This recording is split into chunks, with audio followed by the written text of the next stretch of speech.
بات یہ ہے کہ ایک مومن کا کام یہ ہے کہ مسلسل کوشش میں لگا رہے اور یہ نہ دیکھے کہ اس کا یہ درجہ کیا ہوا ہے اور اگلا درجہ کیا ہے۔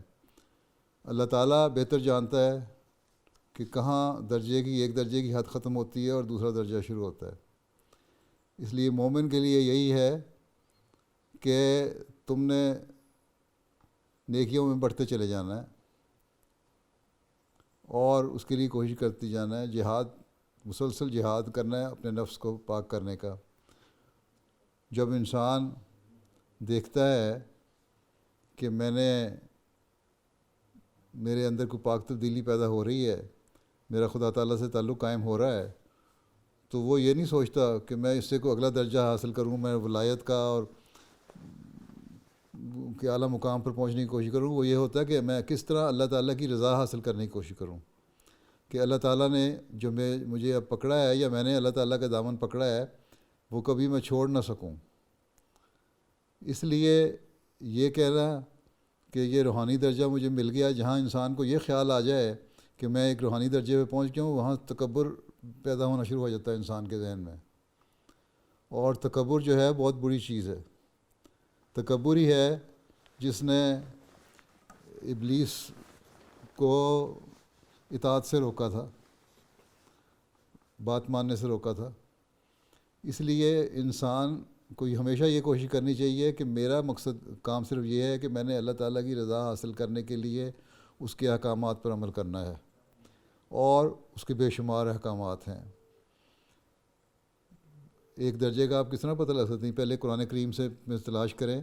قرآن کریم کے 700 حکم ہیں، یا کہیں ایک جگہ بعض جگہ 1200 بھی حضرت مسیح علیہ السلام نے فرمایا ہے۔ تو کیا آپ نے ان 700 یا 1200 حکموں پہ عمل کر لیا؟ کیا ان کی تلاش کر لی ہے؟ جب ان حکموں کی تلاش کر لی ہے اور ان پہ عمل کر لیا تو پھر اگلی آپ بات کریں کہ ہاں اب میں کوئی اور درجہ دیکھوں گا۔ پھر اللہ تعالیٰ خود وہ درجہ عطا فرماتا ہے، انسان کی کوششوں سے عطا نہیں ہوتا۔ اس لیے انسان کا کام، ایک مومن کا کام یہ ہے کہ عاجزی کے ساتھ، انکساری کے ساتھ مسلسل کوشش کرتا رہے کہ میں اللہ تعالیٰ کا پیار حاصل کروں، اللہ تعالیٰ کی رضا حاصل کروں، اور اس کے حکموں پر عمل کرنے کی کوشش کروں، اور اس کے لیے جو بھی میری کوشش ہے میں کرتا چلا جاؤں۔ یہی چیز ہے، یہ اگر انسان کے دل میں رہے گی تو روحانیت کی جو ترقی ہے وہ ہوتی چلی جائے گی، اور وہ اللہ تعالیٰ نے اس کا پیمانہ رکھا ہوا ہے کہ کون سا اسٹیپ ہے جہاں تم پہنچ گئے اور کون سا اگلا اسٹیپ ہے۔ انسان خود جج نہیں کر سکتا کہ میں کون سی روحانی مقام پہ پہنچ گیا ہوں۔ ایک متقی کا کام یہ ہے کہ تقویٰ پہ چلتے ہوئے اللہ تعالیٰ کے حکموں کی تعمیل کرنے کی کوشش کرے، اور اللہ تعالیٰ کا پیار اور اس کی رضا حاصل کرنے کی کوشش کرے، اور یہی ہمارا کام ہے، اور اس کے لیے ہمیں کوشش کرتے رہنا چاہیے۔ اور یہ ایک مسلسل کوشش ہے، مسلسل جہاد ہے، اور یہی جہاد ہے جو انسان کے نفس کو پھر اللہ تعالیٰ کا قرب دلانے والا ہوتا ہے۔ پھر اللہ تعالیٰ خود انسان کو بتا دیتا ہے کہ تم میرے نزدیک تمہاری کیا حیثیت ہے۔